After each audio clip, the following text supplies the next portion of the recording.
Hello, everyone. My name is Eric K. Thomas, and I am with the Quintessential Gentleman. Hey, Hello, Eric. what's up? Quintessential. Yes. Thank you, Yes. thank you. It's so good to speak with you all today.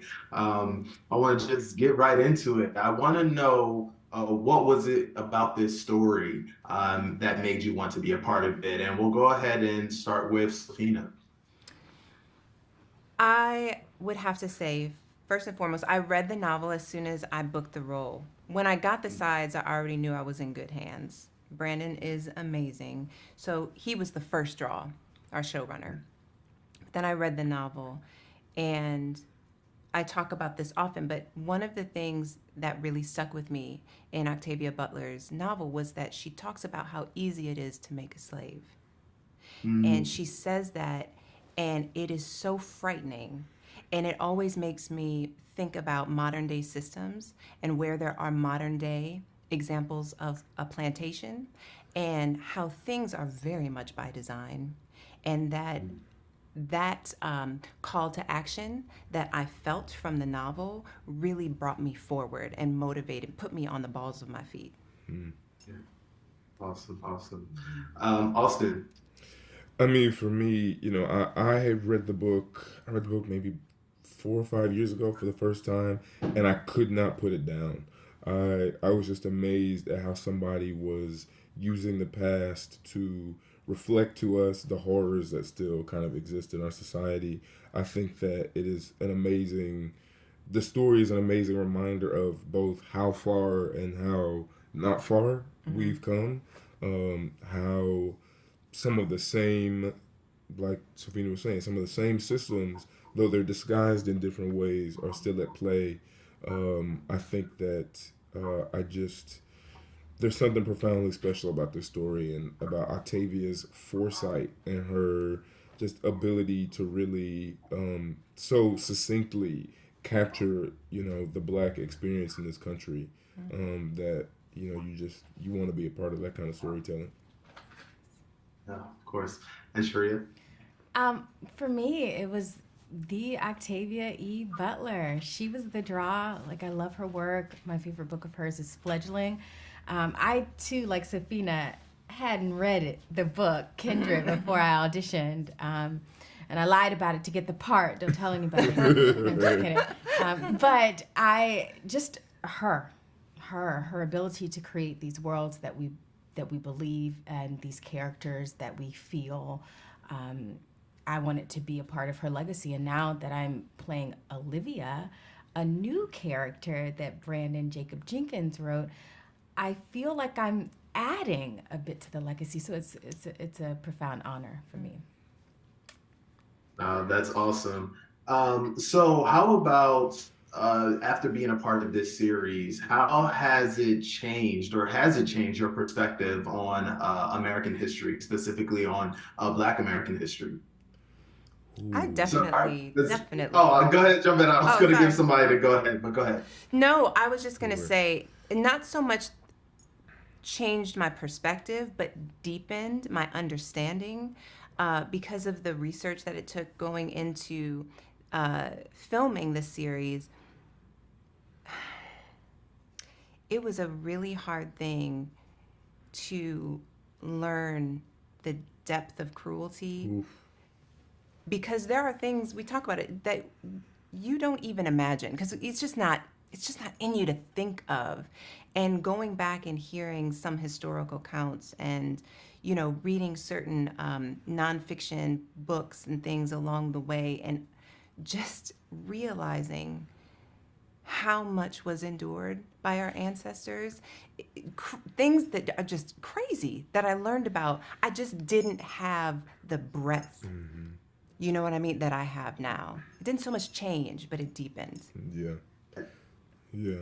Yeah, I agree with that. Austin Curio had. I mean, for me, it was just trying to stay in the sort of emotional state to film these long days. I can't imagine being somebody for whom that is just their existence. Mm. There's no getting in a car at the end of the night and having somebody drive you back to your apartment.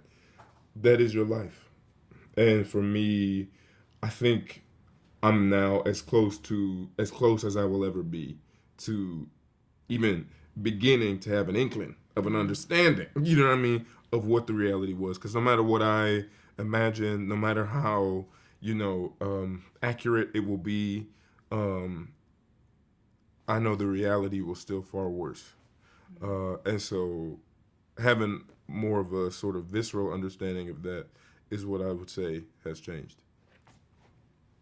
Yeah, these were our people. These were Yeah. our ancestors, and it was.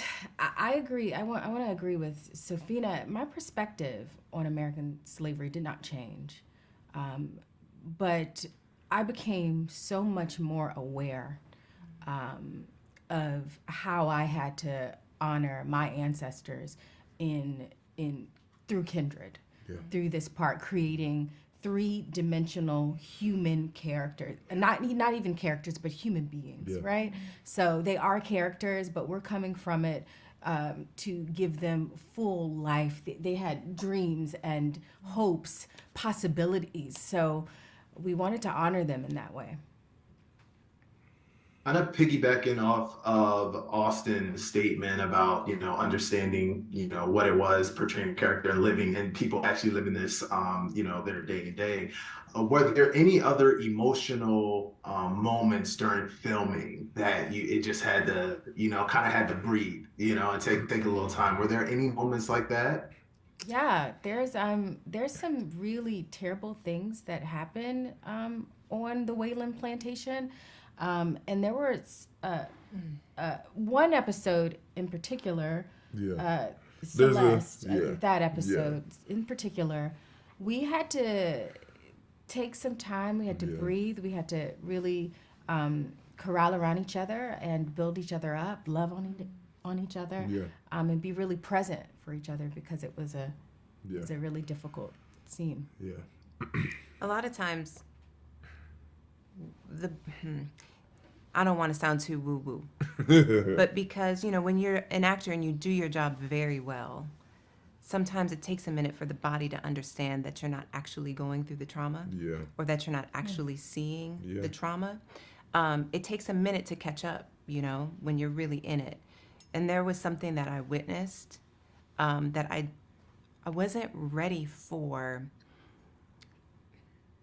the visceral response of seeing a member of my community deal with that type of abuse.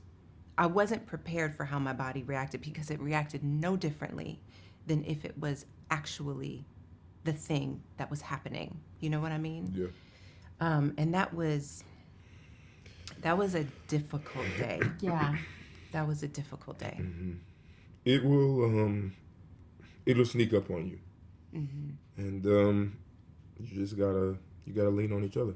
Yeah. Yeah. I can only imagine. So about the critics that say, "Oh, we don't need another slave movie." What do you say to them as it pertains to Kindred and why people should watch it? And we'll go ahead. I'll start with you, Austin. Um, we can't hide from the history of this country. We're living in a moment where it's being erased from textbooks. It's being erased from books like this are being banned. This curriculum is being moved out of schools. There are kids around the country who are going to school and not learning about the reality of slavery. And so I think I don't want to forget what my ancestors survived.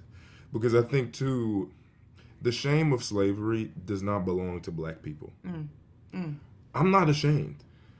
Someone survived so that I could be here. The shame of slavery belongs to the people who enslaved African people all over the world. So I have no shame about this. And I take great pride, and I'm actually honored to tell the stories of the people who survived so that I could be here. I understand that it's still not going to be everybody's cup of tea, but I think specifically Octavia's point of view about it is singular. And so I think that alone makes it worthwhile. Awesome. Thank you. Yeah.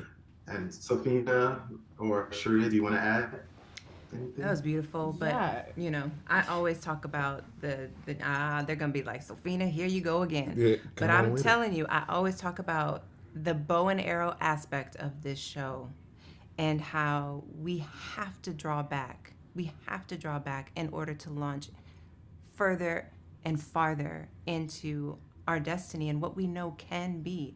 But you can't do that without knowing your history. You know, I have two little girls. I have very open and honest conversations with them, my husband and I both, about what happened to us as a people. It is so important for them to know because the further we get away, Yeah. you know what I mean? I think the more we need to see, the more we need to read. There's something, I don't know if you're familiar with blood memory.